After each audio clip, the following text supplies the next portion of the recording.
ஆண்டவராகிய இயேசு கிறிஸ்துவின் இனிய நாமத்துல இந்த கால வேளையிலும் இந்த வீடியோ மூலமாய் உங்களோடு கூட தொடர்பு கொள்ள தேவன் கொடுத்த வாய்ப்புக்காய் உள்ளத்தின் ஆழத்திலிருந்து நான் துதிக்கிறேன் என்று செலுத்துகிறேன். இந்த நாள் உங்களுக்கு ஒரு ஆசீர்வாதமான நாளாய் இருப்பதாக.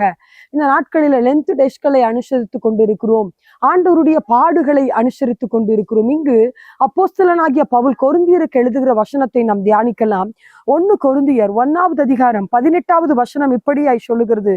சிலுவை பற்றிய உபதேசம் கெட்டு போகிறவர்களுக்கு பைத்தியமாய் இருக்கிறது, ரட்சிக்கப்படுகிற நமக்கோ அது தேவ பலனாய் இருக்கிறது என்று சொல்லி பவுல் கொரிந்தியருக்கு எழுதும் போது சொல்லுகிறத பார்க்கலாம். அந்த சிலுவையை நாம் தியானிக்கிறவர்களாய் இருக்கும்போது, அந்த சிலுவை அண்டை வருகிறவர்களாய் இருக்கும்போது அந்த உபதேசம் எப்படி இருக்கிறது என்று பவுல் சொல்லுகிறார். தேவ பலனாய் இருக்கிறது.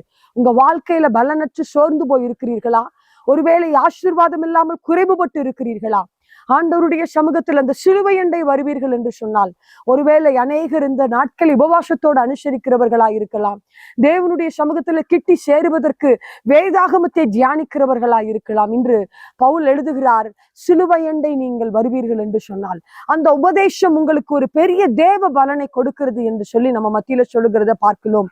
இந்த நாளில இந்த சிலுவை அண்டை வாங்க, சிலுவை அண்டை வந்து ஆண்டவரை நீங்க தான்ப்பா எங்களுக்கு பலன், நீங்க தான் ஆண்டவரை எங்களுக்கு நம்பிக்கை. நம்பிக்கை இல்லாத உலகத்துல, ஆறுதலற்ற உலகத்துல, கவலையோடு இருக்கிற இந்த உலகத்துல நீங்க எங்களுக்கு பலனா இருங்க என்று சொல்லும் போது அந்த உபதேசம், அந்த சிலுவை நமக்கு பலனா இருக்கிறத நம்ம பார்க்க முடிகிறது. ஏன் என்று சொன்னால், நமக்காக, நம்முடைய பாடுகளுக்காக, நம்முடைய பலவீனங்களுக்காக, நம்முடைய அக்கிரமங்களுக்காக ஏற்கனவே அவர் சிலுவையில எல்லாவற்றையும் சுமந்து வெற்றி சிறந்த தேவனாய் இருக்கிறார்.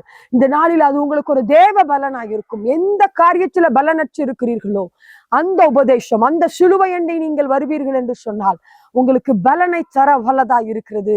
ஒரு விஷயம் இந்த ஆண்டவரை நோக்கி பார்க்கலாம். ஆண்டவரே, இந்த நாளில அப்பா நீங்க எங்களோடு கூட பேசினபடியால் உம்மை துதிக்கிறோம், உமக்கு நன்றி செலுத்துகிறோம். அப்பா சிலுவை அண்டை நாங்கள் வருகிறோம் ஆண்டவர், உடைய பாதபடியில வந்து நாங்கள் எங்களை சமர்ப்பிக்கிறோம். அப்பா அது தேவ பலனா இருக்கும் என்று இந்த நாளில நாங்கள் தியானித்தது போல உம்முடைய உபதேசம் ஆண்டவரே, உம்முடைய சிலுவை எங்களுக்கு ஆசீர்வாதமா இருக்கிறது.